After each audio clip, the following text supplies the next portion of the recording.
Frankie starts receiving messages in JJ's name, even though the poor lad has just been laid to rest. Imagine trying to grieve a twin brother and suddenly getting notifications from an account that shouldn't exist anymore.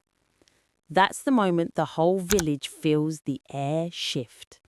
Here's what matters.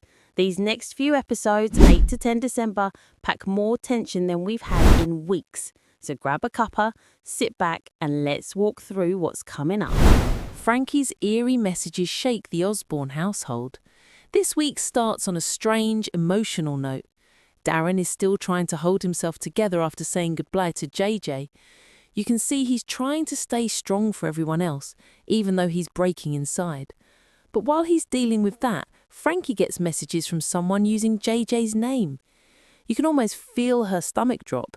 She knows how cruel life has been lately, but this is something else entirely. She keeps staring at her phone, wondering if someone is having a sick laugh or if she's losing her grip from the grief. Viewers might remember how complicated that sibling bond was, so the idea that someone is messing with JJ's memory hits hard. Darren clocks that something is off, but he doesn't know the half of it yet, and this is only the beginning of Frankie's long week. Lucas gets cornered as Steve fears what comes next. Frankie and Vicky eventually realise they're being followed, and the shock comes when the figure under that hood turns out to be Lucas. Now, this is where emotions get messy. Lucas has been spiralling ever since things ended with Dillon, and it's clear he's not thinking straight. When Frankie and Vicky spot his constant messages to Dillon, they start thinking he might be behind the creepy messages too. And honestly, with everything going on, it wouldn't be the wildest guess. The lad is desperate and completely overwhelmed. Meanwhile, Steve is in a panic of his own. He knows Lucas is on thin ice. He remembers the mistakes he made at that age, mistakes that still follow him now. The thought of Lucas ending up in a cell terrifies him. He even begs Dillon not to take things to the police. This could really shake things up, Steve trying to protect his son while Lucas pushes himself further into danger. Number 3. Dodger tries to recover, but work becomes a nightmare. After everything Dodger's been through, you'd hope he'd get a break. Viewers might remember the moment he finally opened up about the trauma he'd been carrying, and you could almost feel the weight lift from him. Family support is helping, slowly but surely, but then there's work, and that's a different battle. His colleagues keep whispering, sniggering, making him feel watched and judged. It's the sort of pressure that creeps up when you think you're finally getting steady again. Dodger tries to brush it off, but he's still raw, and you can tell those comments hit deeper than he lets on. This story looks like it's setting him up for a moment where something snaps, hopefully in a good way, where he stands up for himself, but nothing is easy for him right now. Number 4. Theresa steps in as Mercedes spirals out of control. Theresa can tell Mercedes is sliding fast. Ever since Tony was shot, Mercedes hasn't slept right, hasn't eaten properly, and keeps shutting out anyone who tries to care. She's been carrying guilt for years, but this one is different. It's dragging her down. Theresa does what she always does, tries to fix everything by going straight to Warren. She knows he's one of the few people Mercedes listens to, even when he's the last person she should rely on. But here's the twist. Diane is being quietly pushed by Gemma to keep Mercedes under pressure. Diane wants justice for Tony, but she wants it clean, slow, methodical. She's playing the long game, and you can almost see the trap forming around Mercedes without her even noticing. This is the kind of slow burn drama Hollyoaks does best. Number 5. Dillon finally confronts Lucas. Dillon's patience runs dry. He's had enough messages, enough midnight calls, enough watching over his shoulder, so he heads straight to Lucas to end things properly. This scene is going to sting. Dillon isn't cruel, he's scared. You can hear it in the way he speaks. He doesn't want Lucas near him anymore, and he needs Lucas to understand that. But Lucas, he's hanging by a thread. He wanted closure, but not like this. The lad starts to unravel as he realizes Dillon means every word. You can almost see the hope drain from his face. This moment sets up the chaos that's coming later in the week. Tony comes home while Mercedes hits self-destruct mode. Tony finally gets discharged and heads home. He's still recovering, still fragile, but trying so hard to get back to the man he used to be. Mercedes, meanwhile, is falling apart. She can't look Tony in the eye. She can't even look at herself. She starts popping pills just to quiet everything in her head. The guilt, the fear, the shame, she's drowning.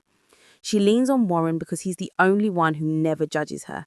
But this puts them in a dangerous place emotionally. Every time they talk, she softens. Every time he steps in, she depends on him a little more. And with Diane planning her next move, Mercedes is walking straight into a storm. 7. Darren reaches out, but who's he trying to help? Here's where things get interesting. Darren tries to reconnect with someone, but the question is, who? After all his anger over Nancy and Tony, you'd think he'd still be cold. But grief changes people. There's this quiet moment where he seems ready to let go of the fight. Maybe he's tired of carrying hate while dealing with JJ's loss. Maybe he wants closure. Or maybe he wants to reach someone else entirely. Viewers who've been keeping up know that Darren is sitting on the secret that James is still alive. That knowledge has been eating at him. Could that be the reason he's trying to make peace in his life? There's a knot forming in his story, and it feels like it's gonna pull tight soon. Number 8. Cleo's illness takes a darker turn as she grows wary of Sienna. Cleo's little boy is finally well enough to go home, which should be a happy moment. But the doctors insist Cleo stays in hospital because her postpartum psychosis is still severe. This is painful to watch because Cleo keeps drifting between what's real and what isn't. She starts looking at Sienna with suspicion, thinking she's got some hidden motive. But Sienna, of all people, knows how frightening it is to feel disconnected from your child. When Cleo named her son Joseph, Sienna steps up and takes him home to keep things calm. Prince tries to keep the peace too, making sure Cleo doesn't feel alone, even while she's stuck in a hospital room trying to piece her thoughts together. This story is raw, tender, and handled with real care by the show. If you're still watching and enjoying the spoilers, hit subscribe. It helps a lot and you won't miss the next batch of drama coming up. 9. Lucas spirals completely, and things get dangerous. Everything finally hits Lucas at once. The rejection, the guilt, the fear of getting in trouble. He starts acting out in ways that scare the people who love him. Steve tries to step in, but Lucas is already running on emotion. He keeps convincing himself he can win Dillon back if he just tries harder, even though it's clear the situation has gone too far. You can almost feel the village holding its breath as this builds. Steve knows what happens when someone makes one bad choice too many. He's lived it. And you can see the worry in his eyes every time Lucas storms off. Something major is brewing here, and it won't end neatly.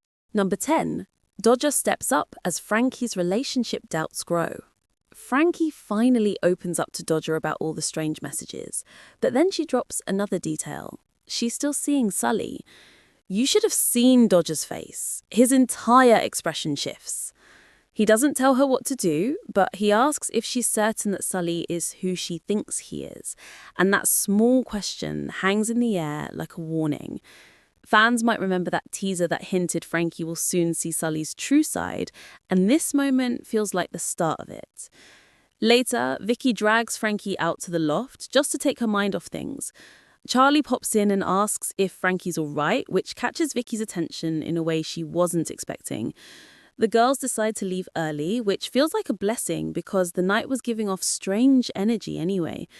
Their friendship is becoming one of the warmest parts of the show, and this scene adds another layer to it. Prince and Sienna help Cleo finally breathe again. The week ends on a gentler note. Prince and Sienna join forces to help Cleo pull herself back from the edge.